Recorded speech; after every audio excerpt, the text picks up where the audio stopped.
try working with fractions and decimals at the same time and get kids to recognize that sometimes it works better to think about one version versus the other. For example, with 42 times 1/10, the sense making in explaining to kids that you just add the invisible decimal point and move it one place to the left.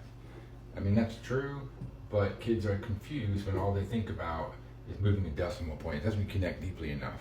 If they think about 1/10 as 1/10 of a fraction, they should be able to see or know that 1/10 is a small amount.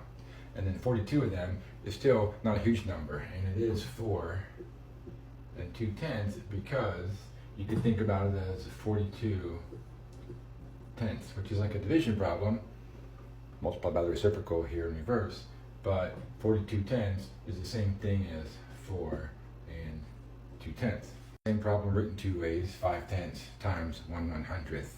You can teach the kids the standard algorithm and it works, and 5 times 1 is 5, but then I know that there are 3 place values of 10 or 3 powers of 10 less than a whole number 5, so then I would have to go back 1, 2, 3 places. And I really think that kids get confused by this notion of shoving the decimal point around.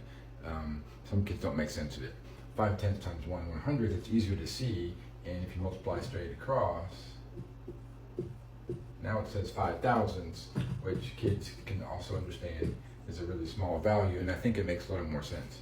In this problem, 2 500ths times 1/100th, again, 1/100th is a really small amount, so the numbers have to shrink, but it's a really small part of the original factor. So here, if I treat it traditionally, I would know to go 100 times less, 2 powers of 10, so the answer is 205 10,000ths, but then down here, I could write it as 2 500ths over 100, because any number can be written over 1. Once I get 2 5/10 out of 100, I can multiply it by a version of 1, 100 hundredths, and get 205 10,000ths. Same answer. This is a lot harder, really, but it just helps generate flexibility, and working between decimals and fractions can only help strengthen your child's mind.